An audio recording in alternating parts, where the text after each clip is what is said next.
Happy Monday. I hope you guys are having a fantastic start to your week.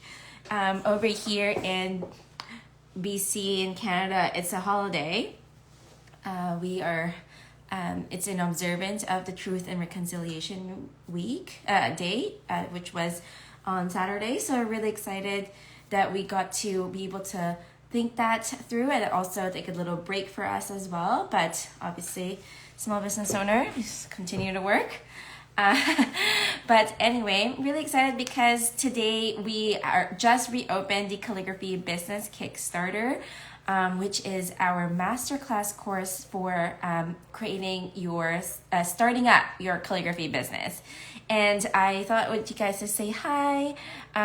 You can comment your name and where you are in the world, and if I get a chance, I'll give you a little wave. But yeah, thank you guys. Hey Brianna, thanks for coming in. And I thought this week will also be really good for me to share some of my experiences through Instagram Live. I know it's been kind of interesting how this world has changed so far this past few years. Like, I remember when I used to do my IG Lives, I always had so many more people, but clearly, maybe it's just like me trying to find the right time to do these things. Oh, thank you. I love my new haircut too. It's a lot easier to manage, but at the same time, I feel like I look like a child, which is good. I rather that I look young than I look old, right? Especially I've been sporting the tired mom look very often. I find that especially ever since I became a mom, like I felt like I've aged 10 years per child, and I also feel like I'm less smiley because I'm just exhausted, and so it gives especially when I'm taking videos of myself working, I feel like I tend to look extra tired. But anyway, that's a different story. Thank you guys for joining. And by the way, if you guys have a question, you can put it in the little question, or if you have a comment in there, I will definitely try to answer them. And Emma here just had asked, it's like how to run a business as a mom. Okay, so I will talk about that because that's actually number 2 of my 3 business mistakes. Not really mistakes, but I want to say like the biggest challenges or things that I wish I didn't really do, or like I had lots of lessons around it. So I'll get to your question, Emma, as soon as I can. Okay. So first of the business mistakes that I made, it's the first one is about launching a product that I didn't really do enough research about. So as you guys probably know, my business is kind of divided into 3 different things, which is we have the wedding invitations, then we have the online courses, and then we also have the calligraphy products. So when I was starting out, it was primarily just the wedding invitations. And at some point in time, I had been teaching some in-person workshops. I also tried to launch some products on the side, but I was kind of in that ball of, I love this idea. Let me just launch it. Like without doing any research at all about what the customers actually needed or wanted, or like the actual product creation was just not well thought of. And you guys probably don't even remember this anymore, but I actually had these vintage wax seal stamps that I handmade.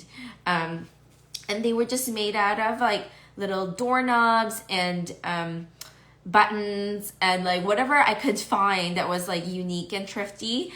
But I guess because it was so DIY, nobody really bought them.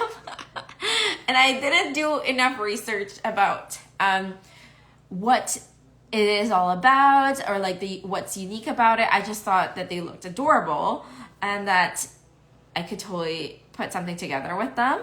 I really didn't understand who it was for. I think like I made them for myself really, and just assumed that people would buy it. And at that time, I also had no idea about what it meant to have an online product. So I would say that online products are difficult in a way because you're missing a little bit of that in-person experience of people being able to touch and feel the product. And sometimes part of that is actually, getting people at your door of being able to get to your product. Personally, for myself, like I found the success of calligraphy or wax seal products much later on, where I've kind of established my brand, and also I found myself a niche for that particular product, because it's very difficult, to be honest, to find a niche in products sometimes when it's something that other people could do, or people might be able to source it locally, or there's other businesses that have a better business model. For example, I don't personally make my wax seals that I offer in my shop, and so because of that, oftentimes people ask me about like getting custom ones made, and because I don't oversee the production or I don't make them myself, I outsource it, that it kind of gives me a little bit of a disadvantage versus a competitor like Artisair, for example, which they are the manufacturers of it and they have it already made. So it's like the just a different kind of business model, right? And so in a way, like, especially at that point in time when I was creating this product, it was just not well thought out. And then also, like I said, it was just based on what I thought I liked. And sometimes what I think I like and that people would like doesn't really connect. And I think like that's definitely can be a challenge, especially if you put a lot of, money and effort and time to making them. And thankfully, I didn't do too much with it. Like at some point I took it down from my website just because I felt like it didn't really resonate. I ended up creating my first batch of the vintage wax seals where it had a vintage handle, and then as my style kind of evolved and I went with a more modern mid-century look of my current wax seals, right? Like I felt that I was finally able to connect my brand with the product. And it's kind of, I think like sometimes it's just like you have to learn the hard way. And I guess like that's the beauty about having a small business, like you get a chance to test things out in the market in a small scale, before you can, upscale everything, right? Like if you think about when you watch the show like Dragon's Den or similar ones like that, where people are pitching ideas, like you have to think big picture, right? Like you have to think about like who your audience is going to be and how you're going to be able to present it to the people, and things like that. Just Pink Lemonade just asked the question about, would you be able to support your family and kids with the business alone? It really depends. I personally have been doing my business full time for, I think like 7 years, because this is my 10th year in business. And I remember taking, I think 7 years. The third year was when I decided I was going to be able to do it full time. It actually kind of came through a little bit organically. I had no plans of doing it full time initially, but I was able to do that because kind of God started closing doors for me at my own corporate job. I had applied for a few positions and I didn't receive it. And then at that time, my calligraphy business was already earning more than my day job.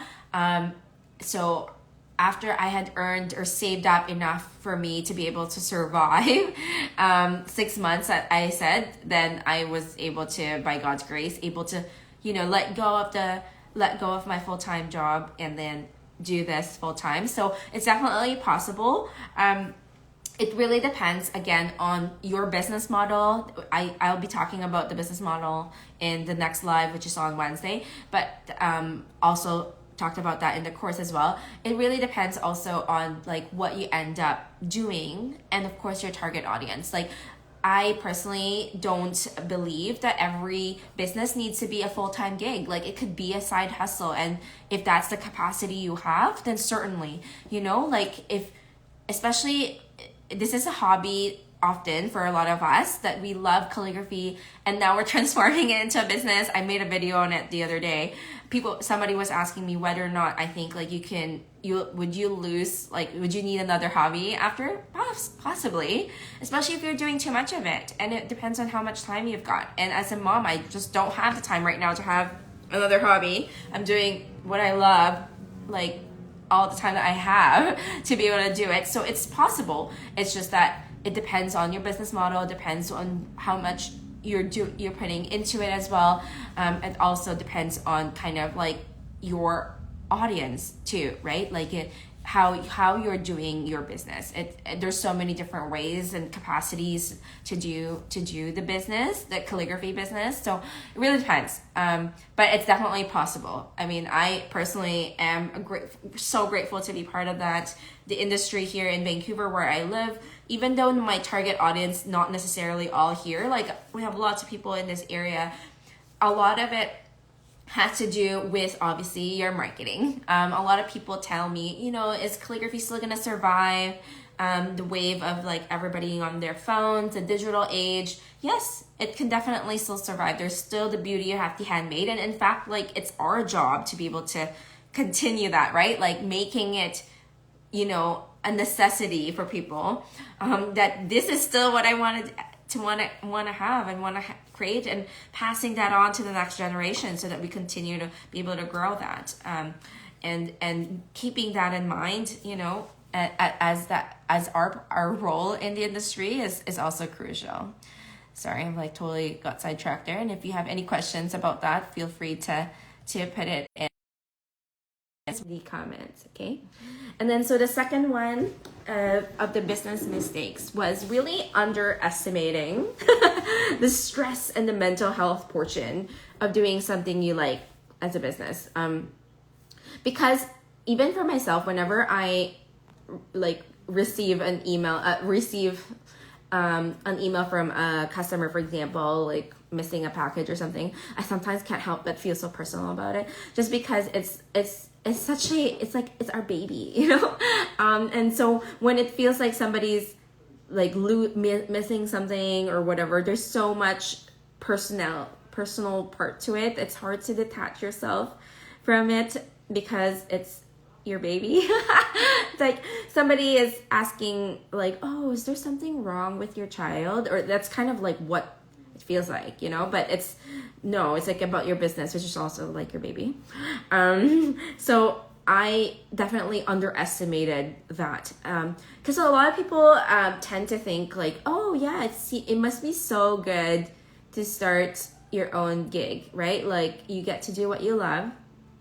Yeah, but to be honest with you, when you do calligraphy as a business, you're probably doing calligraphy about 10% of the time. Like 90% of the time is doing everything else, like marketing or like updating your website or like responding to emails, like all the admin stuff. Like there's definitely other things that kind of compound to it. It doesn't only rely on just the calligraphy itself. Of course, one day as you grow your business, you'll end up hiring somebody to be able to take on some of the parts of that business, that way it'll help you with like letting go of certain responsibilities, and that way you can focus on the calligraphy part. But for most of us that are starting out as a calligraphy business, most of the time you're going to be the one doing most of those tasks, right? Like the actual writing, the actual responding to the email, because sometimes there's like that personal touch that's hard to like give out to somebody else, especially when they probably don't know how to answer, right? Like for example, like, do you think you can do this? Or do you think this sign is possible? Yeah, I don't think you can pass that out to somebody unless they're really well versed on like what you can do and what you can't do, right? So definitely I personally underestimated that, stress and that mental health portion. And kind of circling back to that question by Etchings by Emma, like how to run a business as a mom. I personally, I started my business way before I became a mom, before I got married. And so at that time, I definitely had the capacity to be able to think big, right? And when I did my business full time, I didn't have the kids, so I cannot speak fully about like starting a new business now as currently as a mom, but maintaining it definitely has been more challenging than it has been when before, because now I have limited time. My brain is just loaded with everything else aside from work, right? Like I have to think about my kids' lunch and everything else. Like there's just so much of it happening at the same time. Oh, good. I'm glad that you've had your business full time before the mom. I'm not saying that it's impossible. It's definitely possible to start businesses as a mom. Like a lot of my peers actually have done that. It's definitely just different. Like the capacities are different, and maybe in a way it's good because you get to really maximize the time that you've got, right? Like but definitely in terms of like physical, mental exhaustion, it's normal, especially at the early season of being a parent. Some of my peers their kids are already in their teens, like so their mental load from being a mom is a little bit different than it is for me currently, with a 1-year-old and a 5-year-old. But definitely for me, a lot of it has to do with hiring the right people. That's how I currently run the business, that I have people helping me to do certain things. I still do most of the strategy. I still do the calligraphy, but say, for example, shipping my orders or like helping me answer students' questions, like, or helping me with my social media. I have and can outsource certain things because I just know that if I try to do it all at once, then I probably won't be able to do it well. And I don't want to do that, right? Like I want to continue to grow my business and maintain it. And that's why I personally currently have 3 people that help me do things. I have an operations lead, which is pretty much my assistant. She does everything else, as kind of helps offload most of my work. I have a social media girl that helps me with editing the videos, like helps me take the videos. Because sometimes it's just hard to take a video on your own, okay? Even if you had a fancy thing, just like I have right here in the back. And then of course there's also that, and I also have my student coach, helps me with the students, because that's something like, of course, aside from myself, other people are also calligraphers and they can help teach and share their knowledge. And of course I still do a little bit of all of them, right? I still help ship orders, or like I do parts of that portion, but I'm also doing a lot of the strategic planning and like, writing all my newsletters. It's still me. It depends on what you're willing to let go. But personally, for me, that's how I do it. I have help in that sense. And for my children, they also, like my son goes to kindergarten now and my daughter goes to daycare a few days in a week. That way I have time to like just think of work. Like it's just really difficult to work only when they're napping. Like I think like when they're little, that's easy. But now she's like 1 and a bit and she's just like everywhere in the house. It's really hard to work well. And I don't think it's fair to her either. So it's good when she's in a place where she can play and like do things with other people. And the last mistake I wanted to kind of talk about today that I've made personally was when I was doing a lot more invitations, was especially at the beginning, was that I would just take them on. I would just take them on even though they didn't quite match my style.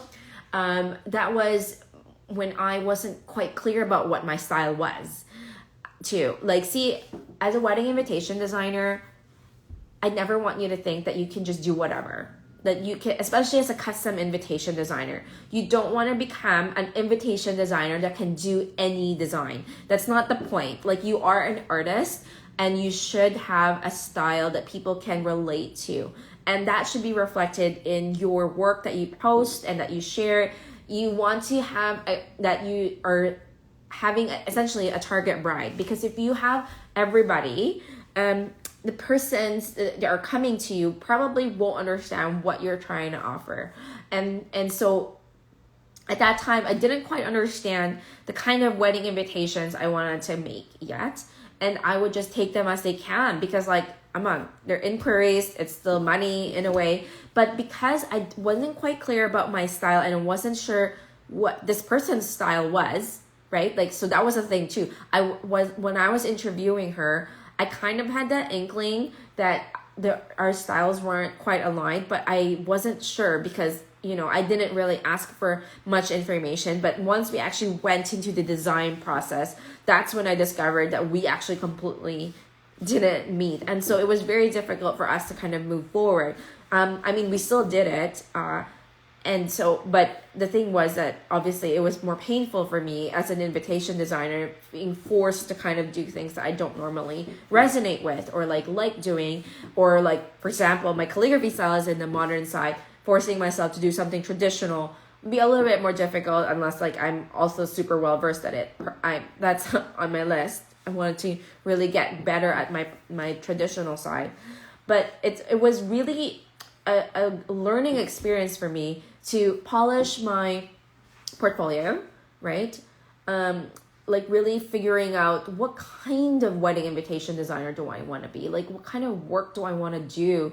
And that's the kind of work I need to have on my portfolio or posting on Instagram. And that way, that's the kinds of clients I'm going to be getting, right? Like I shared a video earlier today about that, how you build a portfolio when you're just starting out. And when you are just starting out, like you don't necessarily need to have a client in order to build a portfolio. You can start with your own creations, because remember, a portfolio is a collection of work that represents your style, like, your brand the most, so it doesn't necessarily mean that you need a client. Eventually, yes, I would like for your portfolio to be more of a mix, but when you're starting out, it's okay. Just work on that so that what you're showing to your clients is what is the work that you want to create. And so that helped me polish my portfolio, helped me polish my inquiry flow as well, right? Like getting my clients, understanding what they need, and also the questions that I would ask them, because that way I kind of really understand what are they looking for, right? It was hard. It's hard because most of my clients are not local to me. So for me, like on the phone, it's kind of like everything's beautiful and organic and modern. So everybody has different versions of what organic means, okay?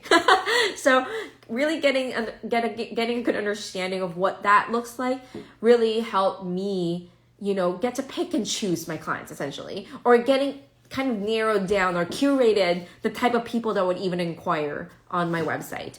Of course, that meant less people inquiring, right? Because now my style is more honed, but it increased my closure rate, right? More people would still close it because they're already the people that are my target market, and they're the ones inquiring. They're the type of people I want to work with, and then end up, okay, and it's a good match. Then we close the client. Versus if it wasn't, preemptively in that sense, then it's very easy for people to be like, actually, you know what?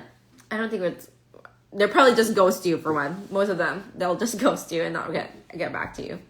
But yeah, so those are the 3 mistakes that I've personally encountered. The first one was launching those vintage wax seals that I handmade myself with like random stuff, and then underestimating that stress and mental health portion and like taking on too much essentially. Because it is hard, like having your own business. Like I said, you're going to be doing 10% in calligraphy instead of doing it most of the time. Of course, great for you if you would be able to find somebody to do the business side of things. But most of us start off like having to do a little bit of everything. And those parts sometimes are the icky parts that most artists don't seem encouraged to do. But that's part of running a business though, right? Like you need to get the clients through your door and the clients need to be able to find you, or the other way around, that you would need to be able to reach out to your clients. Like it's not, it's definitely a little bit of being a bit thick-skinned to be able to do that. And then the last one was, taking on the clients that didn't match my style. And, those are the invitations I never show in my portfolio because I just didn't like doing them. But that's like lessons that I personally had to learn, the hard way. But in a way, you know what, like most of us learn when we make mistakes, or like when we struggle, right? Like that's how we grow. Of course, it's not fun when you're in it. You're like, oh, seriously? But it only helps us grow as individuals and as business owners. And so hopefully me sharing this to you will give you some like confidence to do it better than what I did, and give you some insight on how you can do your calligraphy business. So Calligraphy Business Kickstarter is open this week only, and this is the only enrollment we're having this year. Cool thing that's different this year is that I'm offering a private coaching session within 6 months. I'm trying to give a time frame so that people take it within a certain time. That's on top of the 2 group live sessions. I like doing it in groups because people can learn from others. And, I personally think that there's no real such thing as a saturated market for calligraphy. At least that's how I perceive it, because it really is a matter of being able to be seen by your client. Most of the time, your clients actually don't know. They don't know that there's so many other calligraphers. They probably just know you. So putting that in perspective will help you like reach your clients the right way. Anyway, you guys, I hope this was helpful. If you have any questions at all, feel free to DM me. I'd love to be able to help you guys out, and I'll see you guys on Wednesdays. I'm doing it at 7 a.m. in Vancouver time.